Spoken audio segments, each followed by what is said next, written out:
Ya Rasulullah. Maha suci Allah subhanahu wa ta'ala yang maha mengatur alam semesta. Allah la ilaha illahu. Allah satu-satunya nama yang maha tunggal, menguasai alamnya, menguasai langit dan buminya, menguasai setiap air, gunung-gunung, angin, lautan, dan semua apa yang ada di alamnya, yang setiap gerak-gerik mereka tidak lepas dari kudratnya, yang setiap siang dan malamnya membawa keputusan darinya subhanahu wa ta'ala. Tidaklah matahari terbit dan terbenam terkecuali telah membawa nama-nama yang akan dilimpahi rahmah, nama-nama yang akan dilimpahi pengampunan, nama-nama yang akan dimuliakan Allah, nama-nama yang akan diagungkan Allah dan disayangi Allah. Tahukah kalian nama-nama itu yang dimuliakan oleh Allah siang dan malam? Tidak ada nama lain selain nama pengikut Muhammad Rasulullah sallallahu alaihi wasallam wa baraka alaih. Siang dan malam membawa rahmat untuk mereka. Matahari terbit, matahari terbenam, demikian hari demi hari para orang-orang yang mengikuti Muhammad terus dirahmati Allah. Siapa mereka? Ya tentunya orang yang salat, orang yang puasa, orang yang zakat. Siapa mereka? Mereka mengikuti Muhammad sallallahu alaihi wasallam. Demikian setiap ibadah kita menuju kepada keridhaan Allah dan penghindaran kita dari kemurkaan Allah. Tentunya itu semua adalah orang yang bersama Nabi Muhammad sallallahu alaihi wasallam. Makin dekat sanubari kita mencintai sang Nabi, makin dekat kita akan mencintai dan selalu bersama ajaran beliau dan sunnah beliau. Allah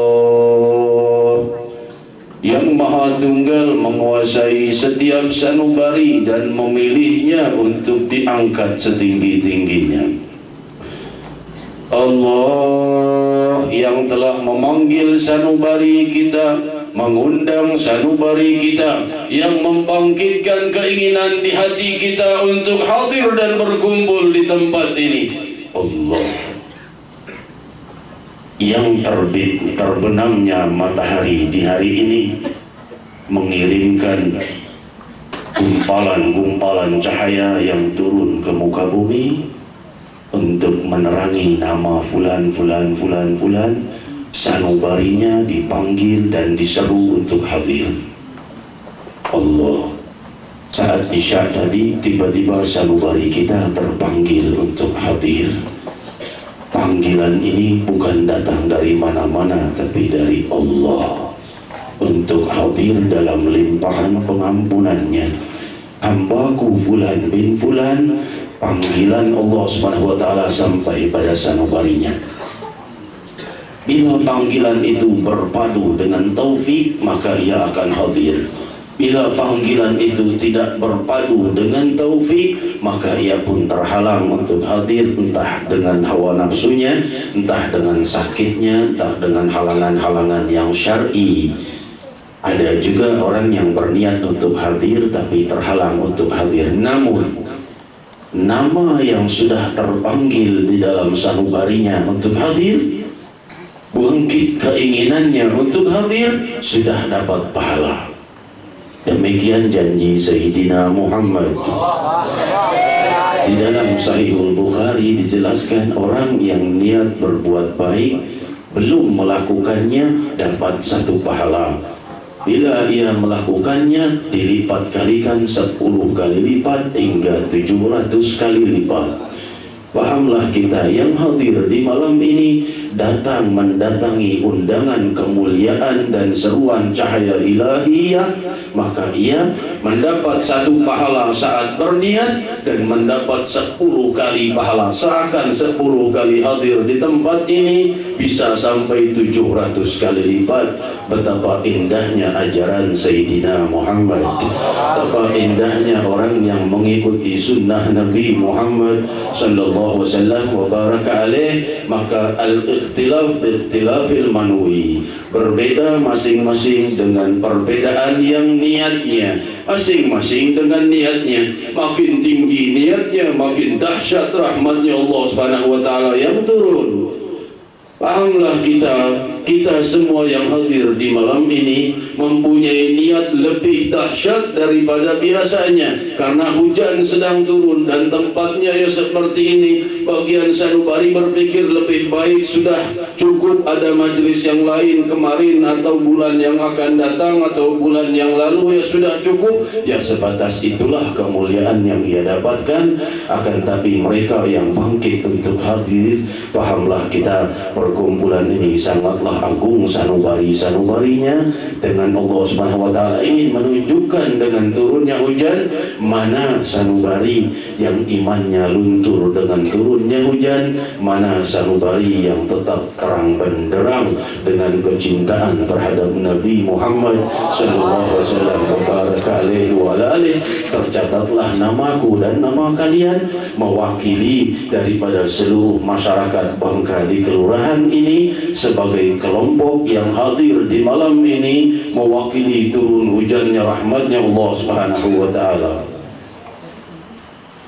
Allah yang telah memuliakan kita untuk hadir dan mencurahkan rahmatnya di tempat ini. La ilaha illahu, tiada Tuhan sembahan selain Allah Subhanahu wa taala. Wal hayyul qayyum, yang maha hidup dan maha menegakkan dan maha membangkitkan, maha mendirikan hambanya, maha membangkitkan hambanya. Dialah Allah yang maha hidup, maha menghidupkan hambanya dari kematiannya, lantas hiduplah seorang manusia dari sebutir sel menjadi manusia sempurna. Lebih ajaib lagi kehidupan sanubari, dari sanubari yang gelap gulita sampai sanubari yang terang benderang. Maha suci Allah Subhanahu wa taala yang menjadikan sanubari yang gelap sebagaimana para sahabat radhiyallahu anhum,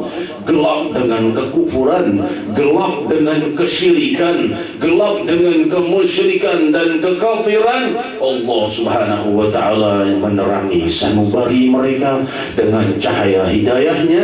Jadilah mereka yang Allah katakan radhiyallahu anhum wa radu an. Jadilah mereka pada derajat tertinggi di umat ini, seakan-akan ada isyarat ilahiyah di dalam ini bahwa aku mampu membuat manusia yang paling hina sehina-hinanya, paling jahat, paling bengis, paling buruk akhlaknya, menjadi manusia yang paling mulia di umat ini. Allahul Hayyu, yang maha menghidupkan sanubari. Rabbi yang maha menghidupkan sanubari dari masa ke masa untuk terus bersujud, untuk bertaubah, untuk beristighfar. Wahai yang hadir, akan datang suatu hari kelak di mana Allah Subhanahu wa taala membangkitkan seluruh manusia dari kematiannya, dan saat itu berbahagialah sanubari yang hidup di masa hidupnya di muka bumi. Di akhirat mereka hidup dengan cahaya yang terang benderang. Dengan cahaya apa? Dengan cahaya sunnah Nabi Muhammad sallallahu alaihi wasallam tentunya. Al-Hayyul Qayyum, yang maha mendirikan dan maha membangkitkan keinginan-keinginan mulia di sanubari kita dan di sanubari hambanya dari zaman ke zaman. Dan kebangkitan keinginan ini merupakan hal yang mahal dan sangat indah dan perlu disyukuri. La ta'khudhuhu sinatun wala naum. Ayatul Kursi disebutkan di dalam Sahih Muslim adalah ayat yang paling agung diturunkan Allah ke muka bumi dari seluruh ayat Al-Quranul Karim. Ayat yang paling agung adalah Ayatul Kursi, karena Ayatul Kursi ini mengandung rahasia kemuliaan dan kemegahan Allah Subhanahu wa taala dan rahasia kemuliaan tauhid. La ta'khudhuhu sinatun wala naum. Tiada pernah Allah itu mengantuk dan tertidur. Apa maksudnya? Paham kita semua, Allah tidak akan mengantuk dan tidur, tapi tersimpan makna yang dalam. Ketika salah seorang sahabi bertanya kepada Rasul sallallahu alaihi wasallam, "Ya Rasulullah, apa maksudnya Allah tidak mengantuk dan tidak tidur? Jelas Allah itu bukan seperti makhluk. Untuk apa ayat ini dijelaskan?" Rasul ingin menjelaskan bahwa Allah ingin menyampaikan pada hambanya, tidak pernah sekejap aku lupa dan lepas dari memandang kalian. Tidak satu kejap aku lepas dari melimpahkan kenikmatan pada kalian. Tidak satu kejap aku lepas dari melihat amal-amal kalian, baik dan buruknya. Tidak lepas satu detik pun aku siap mengampuni dosa-dosa kalian dan siap menerima taubah kalian. Itu yang dimaksud dengan Allah, la ta'khudhuhu sinatun wala naum. Tidak pernah tidur dan tidak pernah mengantuk.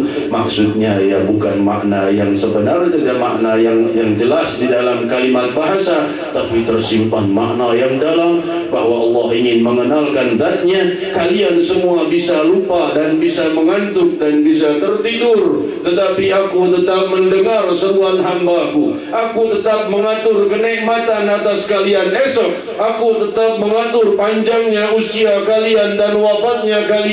Wala ya'rifun nas bi ayyi ardin tamut, atau kama qala Allah Ta'ala. Tidaklah manusia itu tahu di mana ia akan wafat. Apakah ia akan wafat di kamarnya atau wafat di jalanan, dan dalam keadaan apa? Na'udzubillah, di dalam keadaan su'ul khatimah atau dalam husnul khatimah, di dalam kemuliaan syahadah atau dalam kehinaan. Waliyadzubillah, kita bisa lihat orang-orang yang berbeda-beda wafatnya. Ada yang siang hari di rumahnya, wafatnya di tengah jalan. Ada yang tiap hari di jalan, wafatnya di tempat lainnya. Ada yang wafatnya di lautan, ada yang wafatnya dikenal dan yang tidak dikenal.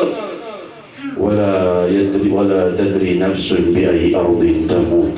Manusia tidak tahu di mana ia akan wafat, dan dia yang tidak pernah tertidur dan lupa terus mengatur setiap kejap dari gerakan tubuh manusia, mengatur setiap kelahiran dan kematian setiap saatnya, mengatur pertumbuhan sel di alam rahim setiap kejapnya, mengatur daripada kematian dari setiap nafas yang berakhir, dari orang-orang yang bersyahadah dan yang tidak bersyahadah, yang meringankan beban orang yang dalam sakaratul maut, atau justru yang membuatnya dahsyat dan menjadi pedih dan menyakitkan. Allah yang menyimpan rahasia hikmahnya dalam setiap kejadian, mengatur sakitnya ibunda yang menahan kelahiran bagi putra-putrinya. Dalam setiap jeritan dan rintihan dan perasaan sakit tersimpan pengampunan dan kemuliaan bagi sang ibu, yang maha pula mengatur setiap nafas yang berakhir di sakaratul maut. Hambaku ini seorang mukmin, akan tetapi ia banyak berdosa. Ada yang dihapus dosanya di sakaratul maut. Sakaratul maut dibikin sedemikian dahsyat dan menyakitkan, mungkin 10 kali lebih menyakitkan dari sakaratul maut orang yang biasa. Untuk apa? Untuk menghapus dosanya. Setelah ia wafat, ia mendapat kemuliaan yang abadi. Atau sebaliknya, hambaku yang satu ini di masa hidupnya selalu membuat kerusakan, selalu membuat fitnah dan perpecahan, selalu membuat dosa dan kesalahan, maka kuringankan sakaratul mautnya, menunggunya azab kubur waliyadzubillah. Saudara-saudaranya melihat, wah, wafatnya dengan tenang dan senyum. Na'udzubillah dari musibah yang menunggu dia di dalam kuburnya. Waliyadzubillah. Demikianlah Allah Subhanahu wa taala yang tidak pernah tertidur dan tidak pernah lupa, selalu melihat keadaan hamba-hambanya, selalu maha memberi dan selalu memberikan musibah untuk mengangkat dosa hambanya di satu pihak, dan juga melimpahkan rahmat dan pengampunan dalam kelompok lainnya. Kelompok para ahlu maksiat dari umat ini, mereka menanti dan ditunggu oleh turunnya musibah untuk mengobati dosa dan kesalahan mereka. Namun kelompok-kelompok yang berzikir dan berkumpul dalam majelis ta'lim dan bersalawat pada Nabi Muhammad SAW dan beribadah dalam kelompoknya, mereka inilah yang akan membuka kemuliaan dan keberkahan di wilayahnya.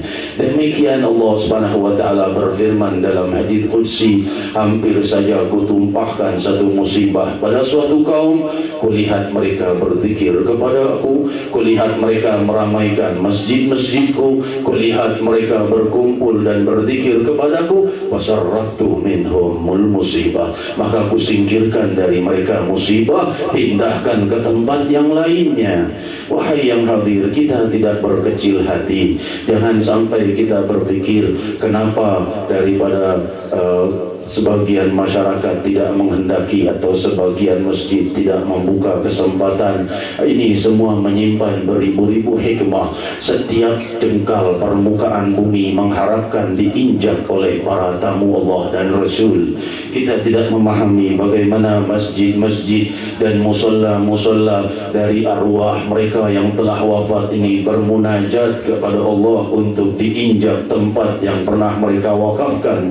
Untuk mereka itu Allah muliakan dari harta yang mereka wakafkan karena Allah Subhanahu wa taala.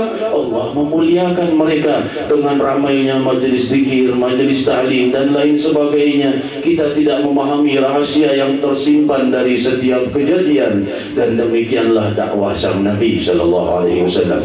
Kebenaran selalu dimusuhi di mana-mana. Kebenaran butuh kesabaran untuk ditegakkan. Kita bisa melihat bagaimana Rasul sallallahu alaihi wasallam ketika pertama kali mengenalkan Islam dan kebenaran, beliau difitnah sebagai pemecah belah keluarga, pemecah belah umat, dan membawa masalah-masalah yang membuat terputusnya hubungan silaturahmi satu sama lain. Inilah dakwah sang Nabi, dan demikian pula dakwah beliau dari masa ke masa selalu mendapatkan cobaan dan rintangan, dan perkumpulan kita di tempat ini saya yakin akan membuka keberhasilan dan keterbukaan yang luas. Dari perkumpulan orang-orang yang terpilih dan menyaksikan kehadiran ini, perkumpulan yang berbeda dari perkumpulan yang sebelum-sebelumnya.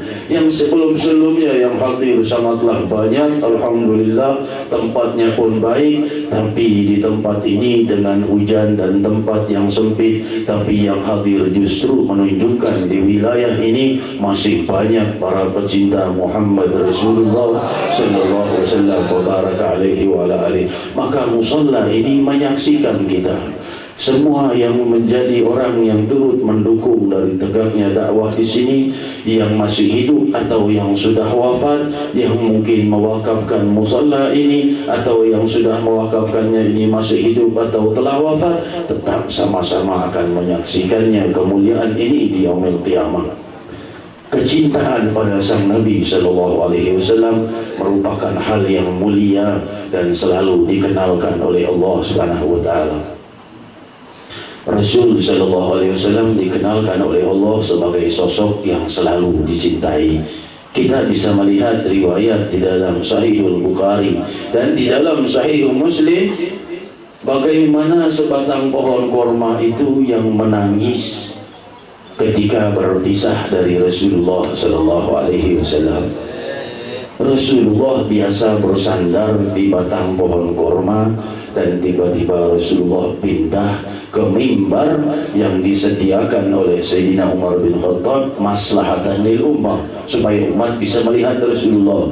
Di umat semakin banyak tidak terlihat Rasulullah kalau Rasulullah masih tetap duduk di bawah, jadi dibuatkan tempat yang tinggi, mimbar. Saat itu terdengar satu jeritan tangisan yang berasal dari sebatang pohon korma. Kenapa ia menangis? Tidak mau berpisah dengan Muhammad Rasulullah.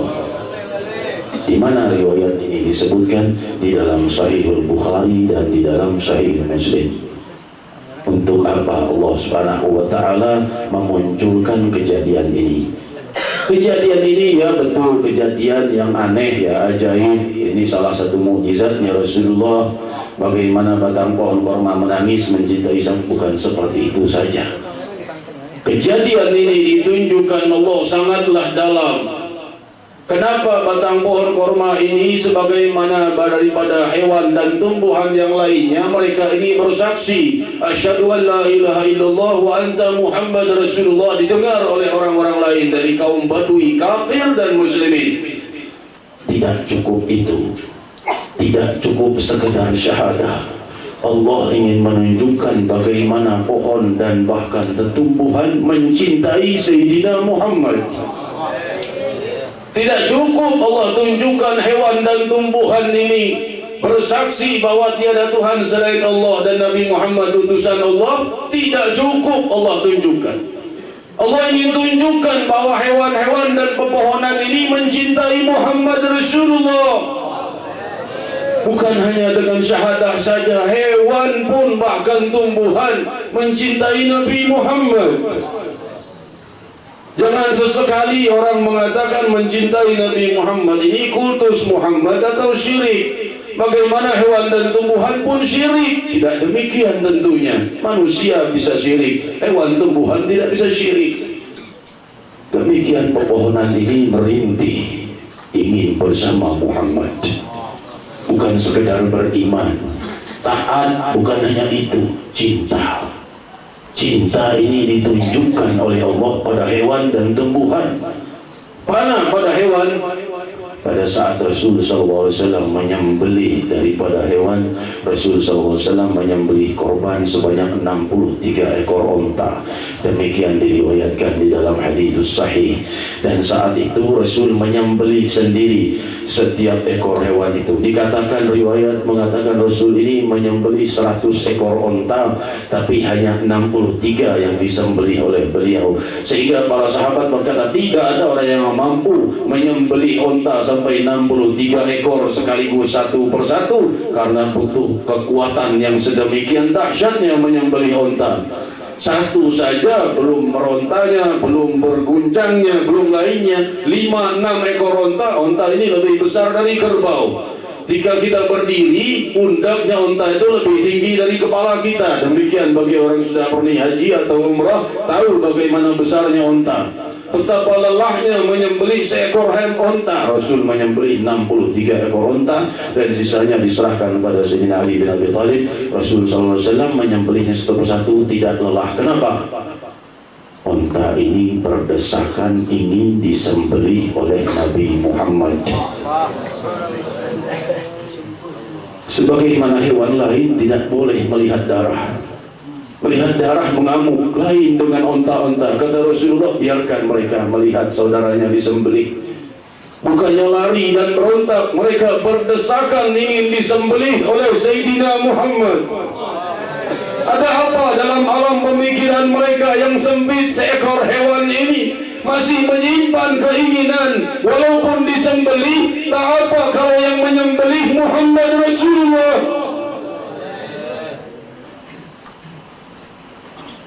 Jauh kecintaan kita terhadap Nabi Muhammad SAW. Onta ini berdesakan, saling ingin lebih dahulu disentuh dan disembelih oleh sang Nabi. Oleh sebab itu 1, 2, 3 sampai 63 Rasulullah berhenti, yang lain dipasrahkan pada Sayyidina Ali bin Abi Thalib. Kenapa 63 disembelih? Menunjukkan usia beliau 63 tahun dan selesai. Sallallahu wasallam mubaraka alaihi wa ala alihi. Onta berdesakan ingin disembelih oleh Rasulullah. Hewan mana yang berdesakan ingin disembelih? Tidak pernah terjadi. Tercatat di muka bumi ada hewan yang ingin disembelih oleh seseorang, berdesakan untuk disembelih. Ini Allah tunjukkan kecintaan. Sekali-sekali bukan hanya pada Nabi Muhammad, pada nabi-nabi yang lain pun terjadi. Bagaimana seekor katak diriwayatkan dalam tafsir Imam Qurtubi, demikian diriwayatkan dalam tafsir Imam Tabari dan Ibn Kathir. Jika seekor katak itu, apa yang diperbuatnya ketika Nabi Allah Ibrahim dibakar oleh apinya Namrud, Bagaimana keadaannya dibakar? Dikumpulkan kayu bakar lebih besar daripada bukit banyaknya, lantas dibuatkan satu kursi di tengah-tengahnya, bukan di atasnya. Jadi Nabi Allah Ibrahim ini dibikinlah satu tumpukan api, tumpukan kayu bakar yang demikian luas, di tengahnya ditaruh kursi, lantas diaturlah persatu seperti piramid bentuknya, seperti piramida, yang di tengahnya, di dalamnya itu, di perutnya adalah kursinya Nabi Allah Ibrahim dan diikat di tengahnya. Jadi jangan sampai kalau terbakar jatuh nanti, tidak, di tengah-tengah, di dalam tengah-tengah daripada tumpukan daripada kayu bakar itu. Api pun dinyalakan dan semua orang melihat. Kejadian itu, seekor katak pergi ke sungai mengambil air di mulutnya, dan ia berlari menuju pada tumpukan api Ibrahim dan meniupkan air tersebut pada api yang demikian besar. Tidak berguna perbuatan seekor katak ini. 10.000 katak seperti itu tidak akan bisa memadamkan api kalau hanya menyimpan air di mulut seekor katak. Tapi kita bisa melihat cahaya kemuliaan mahabbah. Ini terjadi karena mahabbah. Katak ini tidak diperintah oleh Allah. Kalau diperintah oleh Allah pasti padam, walaupun hanya sedikit yang ada di mulutnya. Tapi tidak padam. Menunjukkan ini cahaya mahabbah. Katak ini mencintai Khalilullah Ibrahim. Lantas setelah itu apa? Setelah itu Allah jadikan makruh membunuh katak dari semua katak yang ada di muka bumi hingga akhir zaman, dari seluruh umat, sejak umat Ibrahim sampai umat Nabi Muhammad SAW. Semua katak yang di muka bumi makruh dibunuh. Karena apa? Pernah ingin di hatinya menolong Nabi Allah Ibrahim Khalilullah. Ini kejadian menunjukkan cintanya seekor katak pada orang yang dimuliakan Allah Ibrahim alaihissalatu wassalam Khalilullah. Ini terjadi di zaman Nabi Muhammad sallallahu alaihi wasallam. Bagaimana unta itu pun berdesakan ingin disembelih oleh sang Nabi. Dan demikian pula pohon yang menjerit tadi, batang pohon kurma ini menjerit. Bukannya dijauhi, katakan dijauhi, pindah dari biasanya bersandar pada pohon kurma, pindah ke mimbar, nangis menjerit karena tidak disandari lagi oleh Rasulullah. Seandainya pohon ini sedih, kenapa Allah jadikan suaranya terdengar oleh para sahabat? Kita beri tanda alamatul istifham. Kenapa? Cukup dia menyedih, mungkin berdoa kepada Allah, Rabbi kenapa aku dipisah dari Rasulullah. Cukup, tidak usah diperdengarkan. Siapa yang bisa membuat seekor satu batang pohon itu sampai suaranya terdengar oleh para sahabat? Allah yang memperdengarkannya. Demikian hewan-hewan mencintai Nabiku Muhammad, demikian pepohonan mencintai Nabiku Muhammad. Dengar rintihannya, dengar tangisannya, tidak mau berpisah dengan Muhammad Rasulullah. Dipisahkan saja, bukan berarti biasanya disandari lantas berpisah. Rasulullah pindah ke mimbar. Tidak mau batang pohon kurma ini, ingin selalu disandari oleh Nabi Muhammad SAW. Ini kejadian dari hewan, dari pepohonan, tumbuhan yang tidak punya perasaan dan hati. Allah jadikan, Allah perdengarkan bagi telinga sahabat. Dan tidak cukup itu, Allah jadikan riwayat ini bersambung hingga malam ini. Bisa saja Allah memutus riwayatnya, selesai wafatnya sahabat semua, sudah riwayatnya dilupakan. Disampaikan pada fulan, fulan mendengar, menyampaikan lagi, menyampaikan lagi. Tidak cukup itu, disampaikan pada para muhaddithin besar, supaya ini dikitabkan dan ditebarkan ke permukaan barat dan timur. Allah yang mengaturnya, sampai dari bulan, pada Bukhari, pada Muslim, kitabnya tercetak dan lain sebagainya, sampai ke telinga kita di malam ini. Allah yang mengatur, sampai ke perasaan dan pendengaran kita malam ini. Allah yang mengaturnya agar kita memahami kecintaan hewan dan tumbuhan pada Nabi Muhammad SAW. Cukup hewan dan tumbuhan, para sahabat radhiyallahu anhum warḍahum. Setiap bulan saya datang ke sini menyebutkan kecintaan sahabat pada Nabi Muhammad. bagaimana para Bilal bin Rabah, bagaimana Sayyidina Abi Bakar Siddiq, bagaimana Sayyidina Uthman, Sayyidina Umar, para sahabat radhiyallahu anhum, cintanya pada Rasul sallallahu alaihi wasallam luar biasa. Bahkan sudah wafat, jenazahnya masih diciumi oleh Sayyidina Abi Bakar Siddiq. Ketika beliau wafat sudah ditutup dengan kain penutup. Sayyidina Abu Bakar Siddiq datang, qad sujia, sudah ditutupi, sudah menjadi jenazah, dan Rasul sudah ditutup kain hibaran. Sayyidina Abu Bakar membukanya dengan kabba ala wajhi, memeluk jenazah Rasulullah dan menangis. Yang ditangisi apa? Cintanya pada Nabi Muhammad SAW. Bukan kecintaan yang fana dan beku, bukan hanya sekadar ruku dan sujud para sahabat ini, bukan hanya sekedar jihad, bukan hanya sekedar puasa di siang hari dan qiyamul lail di malam hari, tapi mereka semua orang yang beridolakan Sayyidina Muhammad. Seluruh alam ini mencintai Sayyidina Muhammad. Para Nabi dan Rasul disumpah untuk tunduk dan setia dan beriman pada Sayyidina Muhammad. Allah berfirman di dalam surat Al-Imran, وَإِذْ أَخَذَ اللَّهُ مِيثَاقَ النَّبِيِّينَ لَمَا آتَيْتُكُم مِّن كِتَابٍ وَحِكْمَةٍ ثُمَّ جَاءَكُمْ رَسُولٌ مُصَدِّقٌ لِمَا مَعَكُمْ. Allah berkata, bila saat ku ambil sumpah janji dari para nabi dan rasul, ketika ku beri mereka kitab dan hikmah, lantas datang pada kalian seorang nabi yang membenarkan kedatangan kalian, yaitu Nabi Muhammad SAW, datang setelah mereka nanti, latu'minunna bihi wa latansurunna, kalian harus beriman kepadanya dan menjadi penolongnya, kata Allah SWT. Siapa yang berkata? Allah di dalam suratul An'am. Latu'minunna bihi, kalian harus beriman kepada Muhammad, wa latansurunna, wahai Nabi dan Rasul, kalian harus menjadi para pendukung Nabi Muhammad. Latu'minunna bihi wa latansurunna. Selesai? Belum selesai. Ayat ini diteruskan oleh Allah. A'akhadtum wa aqrartum ala dhalikum isri. Wahai para nabi, apakah kalian sudah ambil janji dan sumpah setia padaku? Maka berkatalah, Allah SWT meneruskan ayat ini, wa qalu aqrarna. Maka para nabi berkata, kami telah berikrar.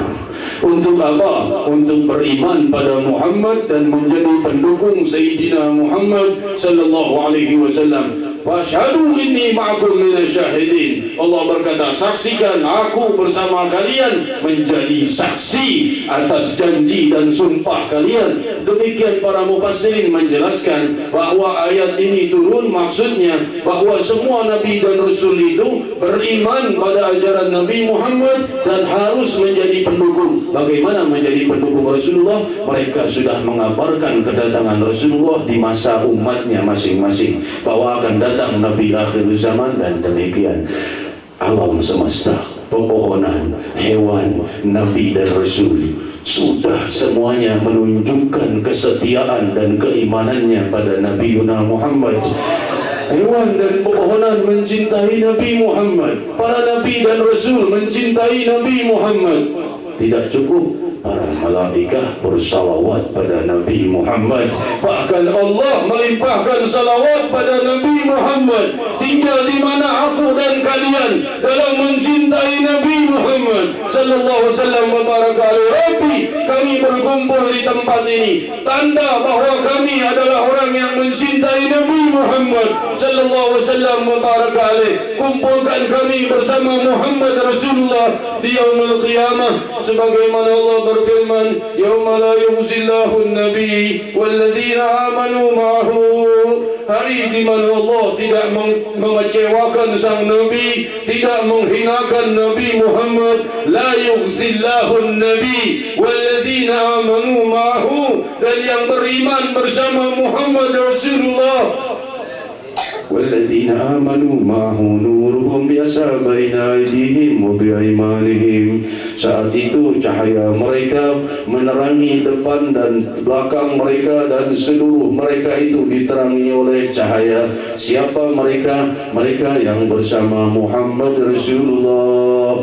Tentunya mereka yang mencintai Nabi Muhammad. Kenapa? Karena beliau telah bersabda, al-mar'u ma'aman ahab. Seseorang bersama dengan orang yang ia cintai di yaumul qiyamah, maka kebersamaan di yaumul qiyamah adalah bersama yang mereka cintai. Maka wahai yang telah diseru oleh Allah untuk bersama Muhammad Rasulullah di yaumul qiyamah, wahai yang hadir, apa maksud ayat ini? Nuruhum yasa baina aydihim wa bi aymanihim. Cahaya mereka menerangi mereka dari setiap sudut mereka, diterangi oleh Allah Subhanahu wa taala. Allah ingin mengenalkan, inilah kemuliaan yang kuberikan pada orang yang mencintai Muhammad Rasulullah. Inilah muhajirin dan ansar, inilah ahlul badr dan ahlul uhud, inilah para awliyaun al-mukarrabin, inilah orang yang mencintai Nabi Muhammad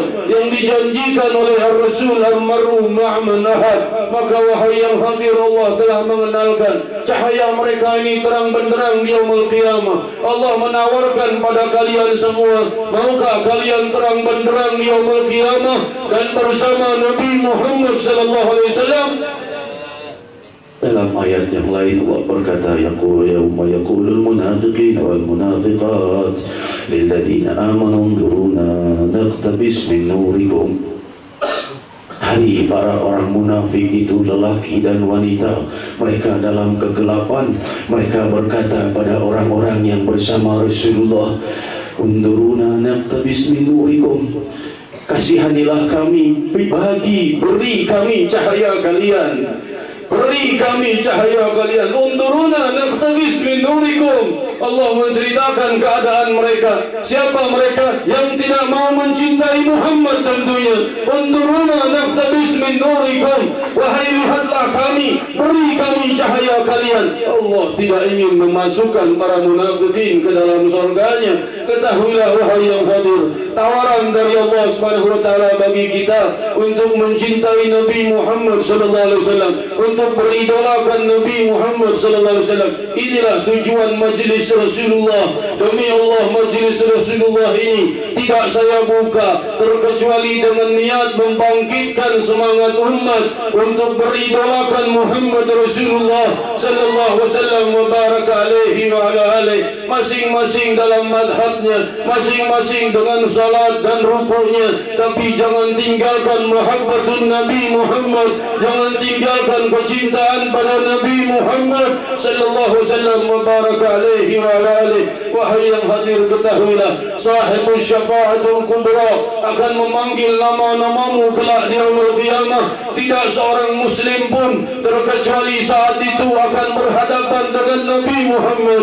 Bila ia pendosa, ia mesti mendapatkan syafaatul Nabi Muhammad. Semua orang beristighatsah, wastaghatsu bi Musa wastaghatsu bi Muhammadin. Maka mereka beristighatsah pada Nabi Muhammad sallallahu alaihi wasallam wa baraka alaih, minta agar diberi syafaat dari setiap huruf-huruf yang mereka ucapkan dalam dosa, dari setiap getaran bibirnya yang penuh dosa, dari siang dan malamnya yang penuh kesalahan, dari setiap salatnya yang tidak pernah khusyuk, dari setiap puasanya yang dipenuhi syahwat, dari siang dan malamnya yang dipenuhi hawa nafsu. Mereka meminta syafaat pada Muhammad Rasulullah sallallahu alaihi wasallam wa baraka alaih.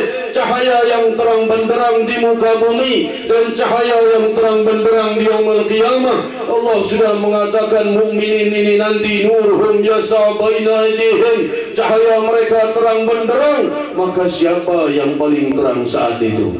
Semua orang mukmin terang benderang. Saat itu pasti dan tentu yang paling terang adalah imam mereka Sayyidina Muhammad sallallahu alaihi wasallam wa baraka alaihi. Rabbi, jadikan mata kami ini melihat terang benderangnya wajah Sayyidina Muhammad sallallahu alaihi wasallam wa baraka alaihi. Pastikan semua nama yang hadir sebagai orang-orang yang wafat di dalam husnul khatimah, di dalam keluhuran la ilaha illallah, di dalam kemegahan la ilaha illallah, di dalam kewibawaan la ilaha illallah, dalam kemuliaan la ilaha illallah, dalam pengampunan la ilaha illallah, dalam keindahan mahabbatun Nabi Muhammad, dalam kecintaan pada Nabi Muhammad yang telah Engkau jadikan semua ahli la ilaha illallah bertingkat-tingkat, dan derajat yang tertinggi adalah para sahabat radhiyallahu anhum warḍahum, dan mereka itu mencintai Nabi Muhammad sallallahu alaihi wasallam.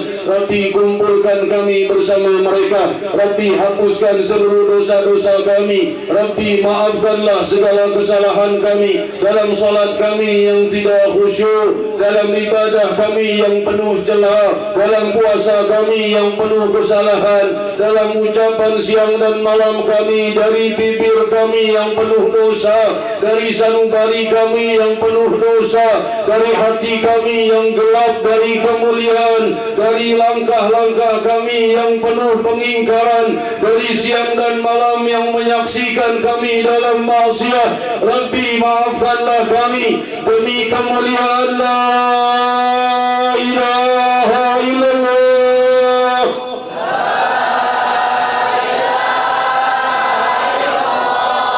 Rabbi, benamkan seluruh dosa-dosa kami. Kami menenggelamkan dosa kami dan dosa kedua orang tua kami dalam samudra-Mu la ilaha illallah.